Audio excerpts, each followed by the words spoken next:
नमस्कार दोस्तों, आप सभी का स्वागत है हमारे YouTube channel GS study point पे। आज हम मानव भूगोल के बहुत ही महत्वपूर्ण यूनिट को देखेंगे और आज की यूनिट है हमारी है आर्थिक भूगोल। तो आर्थिक भूगोल जो है परीक्षा की दृष्टि से बहुत ही महत्वपूर्ण यूनिट है आपकी, तो इसको आप अच्छे से तैयार करिएगा। और इसको आपने पढ़ा भी होगा, इकोनॉमी में आप पढ़ते भी हैं, तो इकोनॉमी में मुख्य रूप से आर्थिक गतिविधियाँ ही पढ़ते हैं जो देश की या फिर विश्व स्तर पर पढ़ते हैं, तो उसी से संबंधित है, तो आपको ये पढ़ा हुआ भी लगेगा। तो इसमें देख लेते हैं हम सबसे पहले कुछ कॉन्सेप्ट होते हैं उनको देख लेते हैं कि आर्थिक समृद्धि यानी इकोनॉमिक ग्रोथ और जो एक आर्थिक विकास, इनमें अंतर क्या होता है पहले ये समझ लेते हैं, क्योंकि वरना आपको लगेगा कि दोनों एक ही चीज़ हैं। कि आर्थिक समृद्धि यानी कि आर्थिक जो इसको इंग्लिश में बोलते हैं इकोनॉमिक ग्रोथ, और दूसरा क्या है आर्थिक विकास, इसको बोलते हैं इंग्लिश में इकोनॉमिक डेवलपमेंट। तो दोनों शब्द हैं, अलग अलग हैं, दोनों में अंतर है कुछ। तो पहले अंतर को समझ लेते हैं, फिर आगे हम देखेंगे। तो देखिए, जो आर्थिक समृद्धि होती है, आर्थिक समृद्धि जो होती है वो उत्पादन में वृद्धि को दिखाता है। ठीक है, मान लो एक साल में कुछ उत्पादन हुआ, फिर उसके बाद अगले साल में उत्पादन हुआ, तो दोनों सालों वर्षों में जो उत्पादन में जो अंतर हुआ, यानी या तो उत्पादन बढ़ा होगा, या तो घटा होगा, या तो स्थिर रहा होगा। तो तीन तरह की स्थितियाँ इसमें होती हैं। ठीक है, तो यही है कि आर्थिक वृद्धि जो है उत्पादन में वृद्धि को कहते हैं, और इसे जो है पहले की तुलना में क्या बढ़ भी सकता है, घट भी सकता है, या अपरिवर्तनशील हो सकता है। फिर इसका मापन की बात करते हैं कि आर्थिक जो समृद्धि होती है या फिर आर्थिक वृद्धि होती है, इसको मापा कैसे जाता है, तो इसको जो है मुख्य रूप से जीडीपी के रूप में मापते हैं। ठीक है, जीडीपी होती है, आपने इकोनॉमी में पढ़ा होगा, ग्रॉस डोमेस्टिक प्रोडक्ट, सकल घरेलू उत्पाद इसको बोलते हैं हिंदी में। फिर पढ़ा होगा आपने एनएनपी पढ़ा होगा। ठीक है, तो ये नेशनल का नेट प्रोडक्ट होता है। फिर आपने पढ़ा होगा पीसीआई होता है, यानी पर कैपिटा इनकम पढ़ा होगा आपने। ठीक है, तो इनके द्वारा जो है इनका क्या किया जाता है, मापन किया जाता है, इनका मापा जाता है कि किसी भी देश की जो है जीडीपी ग्रोथ क्या है, एनएनपी क्या है, पीसीआई के आधार पर क्या है। ठीक है, तो ये तो हो गया आपका आर्थिक समृद्धि, यानी कि इसमें मुख्य रूप से जो है क्या देखते हैं हम, आर्थिक समृद्धि देखते हैं, यानी कि एक पर्टिकुलर टाइम में पीरियड में देखते हैं कि उसमें कितनी ग्रोथ हुई है, कमी आई है, या फिर आप परिवर्तनशील है। और इसको नापा किससे आता है, मापा किससे आता है, तो जीडीपी, एनएनपी और पीसीआई के माध्यम से हम इसको माप सकते हैं। चलिए आगे देख लेते हैं। दूसरा जो हमने देखा है, दूसरा आपका टर्म है वो आर्थिक विकास है।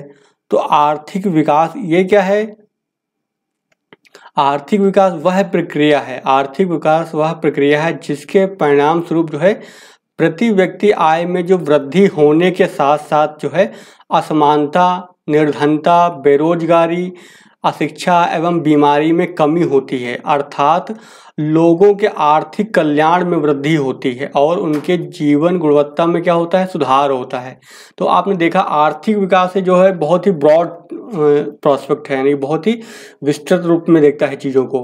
और आर्थिक विकास जो है उसी से मालूम पड़ेगा कि कोई देश के जो व्यक्ति हैं वहाँ पे जो जिनकी मान लो प्रति व्यक्ति आय तो किसी देश की बहुत ही अधिक है, लेकिन वहाँ पर ही आप देखेंगे एक वर्ग जो है बहुत ही अमीर है और एक जनसंख्या का बहुत बड़ा हिस्सा जो है बहुत ही गरीब है। तो इससे क्या देश तो दिखाई देगा आपको, बाहर से दिखाई देगा, आप देखेंगे कि इस देश की पर कैपिटा इनकम तो बहुत हाई है, तो आपको लगेगा ये देश तो अमीर होना चाहिए। लेकिन वहीं पर ही क्या है, वहाँ के केवल 10% लोग अमीर हैं, बाकी 90% लोग जो हैं वो क्या है, गरीब हैं। अगर तो क्या हुआ, वास्तव में तो वह देश गरीब हुआ ना। ठीक है, क्योंकि वहाँ के जो लोग हैं वहाँ पे निर्धनता है, यानी बहुत ही गरीब हैं, वहाँ के लोगों के पास रोजगार नहीं है, वहाँ के लोग शिक्षित नहीं इसलिए अशिक्षित हैं, बीमारियाँ बहुत ज़्यादा होती हैं क्योंकि पोषण पे ध्यान नहीं वहाँ पर है, या फिर स्वास्थ्य सुविधाओं की जो है क्या है वो कमी है, यानी आर्थिक कल्याण नहीं हो रहा है। तो अगर इन सब चीज़ों में देखा जाए, अगर इन सब चीज़ों को लेकर चलते हैं, यानी कि वहाँ जो आर्थिक कल्याण की गतिविधियों को बढ़ावा कर देते हैं, यानी आर्थिक कल्याण में वृद्धि होती है, तब हम क्या कहेंगे, वो देश क्या आर्थिक विकास कर रहा है, यानी कि इकोनॉमिक डेवलपमेंट कर रहा है वो। ठीक है, तो वही लिखा हुआ, अतः आर्थिक विकास में जो क्या है आर्थिक समृद्धि एवं आर्थिक कल्याण का समावेश है। यानी कि आर्थिक विकास जो है बहुत ही ब्रॉड टर्म है, इसके अंदर क्या है आर्थिक जो समृद्धि है, यानी इकोनॉमिक जो ग्रोथ है वो तो है ही है। ठीक है, इसमें आर्थिक समृद्धि तो है ही है, साथ में क्या है इसमें जो है सामाजिक कल्याण यानी सोशल वेलफेयर की बात भी है, यानी कि आर्थिक कल्याण भी, यानी कि यहाँ पे जो है जो सभी लोगों को जो है एक अच्छा जीवन स्तर व्यतीत करने का अवसर मिल रहा है, लोगों के स्वास्थ्य सुविधाएं हैं, शिक्षा की व्यवस्था है, ठीक है। तो इस तरह का अगर होता है यानी कि लोगों के कल्याण का भी अगर ध्यान रखा जाता है तो उससे क्या बोलेंगे हम, आर्थिक विकास बोलेंगे, ठीक है। चलिए, तो अब आप समझ गए होंगे कि आर्थिक विकास और जो आर्थिक समृद्धि है दोनों अलग अलग चीज़ हैं, दोनों में अंतर आप समझ गए होंगे, ठीक है। अब यहाँ पे हम देख लेते हैं जो आर्थिक विकास संबंधी जो है कुछ दृष्टिकोण हैं, तो हम देख लेते हैं जो दृष्टिकोण को। तो पहला जो हम दृष्टिकोण था वो परंपरागत, यानी जो पहले चला पुराना समय में चलता आ रहा था जो परंपरागत दृष्टिकोण है, और दूसरा क्या होगा, आधुनिक होगा। तो परंपरागत जो दृष्टिकोण है उसमें क्या है, जो आर्थिक विकास जो है वास्तविक जो राष्ट्रीय आय थे या फिर वास्तविक प्रति व्यक्ति आय, यानी कि जो NNP हो गया आपकी, या फिर पर कैपिटा इनकम हो गई, ठीक है। और आधुनिक दृष्टिकोण में क्या है, हम देखते हैं कि आर्थिक जो कल्याण है उसमें वृद्धि होनी चाहिए, यानी सोशल वेलफेयर में जो है, इकोनॉमिक वेलफेयर में वृद्धि होनी चाहिए, ठीक है। तो इसको मापने के जो हैं दो दृष्टिकोण हैं, दो हम देख सकते हैं कि कोई भी देश अगर आर्थिक विकास कर रहा है तो हम क्या कर देखेंगे, जो पहले पुरानी अप्रोच थी उसमें हम देखते थे कि कोई भी देश जो है उसकी वास्तविक जो है राष्ट्रीय आय कितनी है, साथ में देखते थे कि जो, या फिर देखते थे हम पर कैपिटा इनकम वहाँ की कितनी है, इसके आधार पर हम देखते थे कि कोई देश जो है आर्थिक विकास कर रहा है या नहीं कर रहा है। लेकिन जो आधुनिक दृष्टिकोण है हम उसमें देखते हैं कि आर्थिक कल्याण में वृद्धि हो रही है या नहीं हो रही है, ठीक है।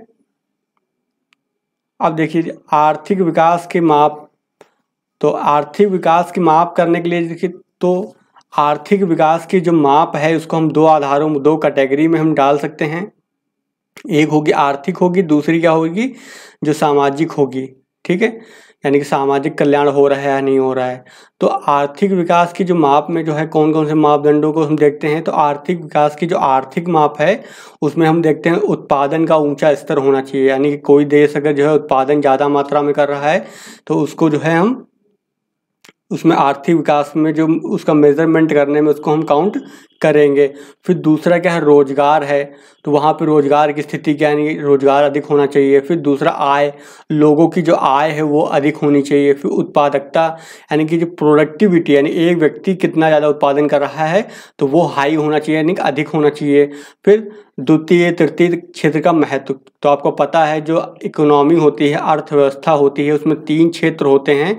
एक तो होता है प्राथमिक, या फिर इसको बोलते हैं इंग्लिश में बोलते हैं क्या, प्राइमरी हो गया। फिर दूसरा होता है द्वितीयक, या फिर औद्योगिक जो क्षेत्र भी बोलते हैं। अब तीसरा होता है सेवा क्षेत्र होता है। तो प्राथमिक क्षेत्र वो होता है जिसमें जो है लोग जो है कृषि और कृषि से संबंधित जो गतिविधियां होती हैं उसमें लोग काम करते हैं, तो हम बोलेंगे कि अर्थव्यवस्था कैसी है, प्राथमिक स्तर की है। द्वितीयक कौन सी होती है, जिसमें जो है विनिर्माण क्षेत्र होता है, यानी कि मुख्य रूप से जो लोग औद्योगिक क्षेत्रों में अगर लोग काम कर रहे हैं तो उसको हम बोलते हैं द्वितीयक या फिर सेकेंडरी सेक्टर।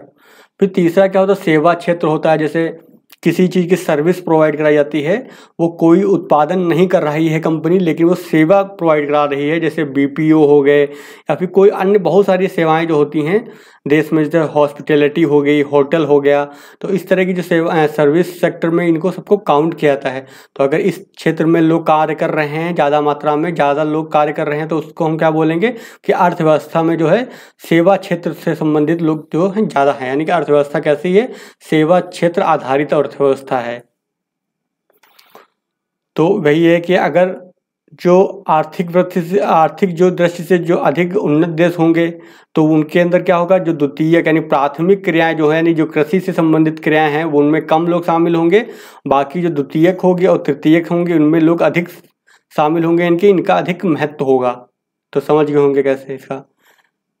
फिर अब देखो तो सामाजिक माप देख लेते हैं, यानी कि आर्थिक विकास की जो है सामाजिक माप।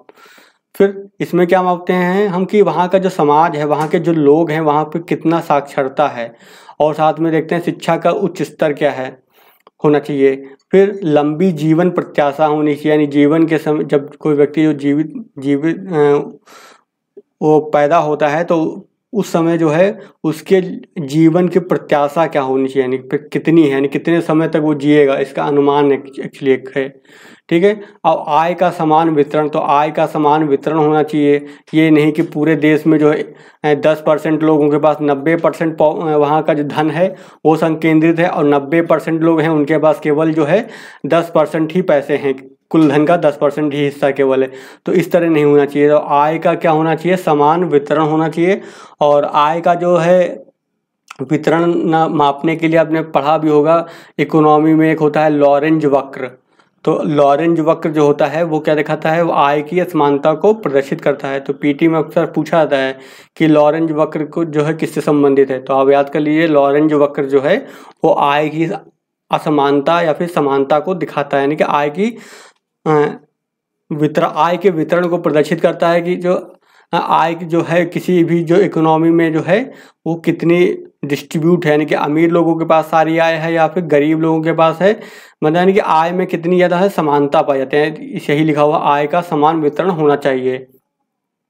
उच्च जीवन गुणवत्ता होनी चाहिए। तो जो आर्थिक विकास से जो विकसित देश होंगे तो उनके यहाँ जो उच्च जीवन गुणवत्ता होनी चाहिए, यानी हाई क्वालिटी लाइफ होनी चाहिए। गांव से नगरों की ओर पलायन होना चाहिए। देखिए, क्योंकि गांव में जो लोग होंगे, गांव में लोग रहेंगे तो क्या वो आर्थिक कृषि वगैरह में जो और कृषि से संबंधित कार्यों में लगेंगे। लेकिन इसका गुण क्या है ना, है द्वितीय या तृतीय क्षेत्र में काम करना है ना लोगों को। तो इसका मतलब क्या, नगरीकरण हुआ। लोग जो क्या करेंगे, गांव से लोग आएंगे बेहतर जीवन जीने के लिए नगरों की ओर पलायन करेंगे या फिर प्रवास करेंगे। ठीक है। तो हमने देख लिया जो आर्थिक विकास है उसकी माप हमने देख लिया। तो आर्थिक विकास के जो है मापों को दो भागों में डिवाइड किया हमने। पहला देखा कि आर्थिक विकास की जो आर्थिक माप होती है, दूसरा हमने देखा सामाजिक माप। तो आप समझ गए होंगे कि कैसे जो है आर्थिक विकास की माप को मापा जाता है। तो सामान्य रूप से जो है देश में जो है सभी देश जो होते हैं वो सामान्य रूप से जो है आर्थिक विकास की माप के लिए एक तो राष्ट्रीय आय को सबसे ज़्यादा महत्व देते हैं, दूसरा वहाँ के प्रति व्यक्ति आय को महत्व देते हैं, तीसरा क्या है, जीवन की गुणवत्ता सूचकांक के आधार पर जो है वहाँ पे मापा जाता है। ठीक है। तो जीवन की गुणवत्ता सूचकांक जो होता है वो दो आधारों पर तैयार किया जाता है। तो पहला होता है भौतिक गुणवत्ता, ठीक है, इसको बोलते हैं भौतिक गुणवत्ता। तो और दूसरा क्या होता है, मानव विकास सूचकांक, जिसको आपने पढ़ा होगा HDI, ह्यूमन डेवलपमेंट इंडेक्स। ठीक है। तो ये हो गया। अब भौतिक गुणवत्ता में किसको शामिल किया जाता है, जीवन प्रत्याशा, यानी कि लाइफ एक्सपेक्टेंसी बोलते हैं इसको इंग्लिश में। और शिशु मृत्यु दर वहाँ पे कितनी है, साक्षरता वहाँ पे कितनी है। मानव विकास सूचकांक जो होता है आपको पता है 3 जो है आधारों पर बनाया जाता है, जारी किया जाता है। पहला क्या है, जन्म के समय उसकी कितनी जीवन प्रत्याशा है, दूसरा साक्षरता है और साक्षरता के भी उपभाग किए जाते हैं। और साथ में जो है प्रति व्यक्ति वास्तविक सकल घरेलू उत्पाद। ठीक है। तो ट्रिपल P, यानी कि ट्रिपल P पर जो है प्रति व्यक्ति जो है वास्तविक सकल घरेलू उत्पाद पे है, उसका कितना प्रति व्यक्ति आय बन रहा है उसका मापन करके जो है ये इंडेक्स तैयार किया जाता है। अब देखिए, जो आर्थिक विकास के आधार पर अब हमने देखा जो ये हमने मापदंड तैयार किए हैं ऊपर। अब इनके आधार पर हम चाहते हैं कि पूरे विश्व को जो है हम देखें कि कौन सा देश जो है आर्थिक विकास कर रहा है या फिर कौन सा देश आगे है आर्थिक विकास में, कौन सा देश जो है बीच में मध्यम यानी कि कम विकास पे है और कौन सा और कम है, कौन सा बहुत कम है। तो इनके आधार पर हम जो है 4 प्रकार की अर्थव्यवस्थाओं को बांट सकते हैं, यानी कि आर्थिक विकास के आधार पर। तो आर्थिक विकास के आधार पर जो है विश्व के देशों को निम्नलिखित 4 प्रकार की जो है अर्थव्यवस्थाओं में बांटा जाता है।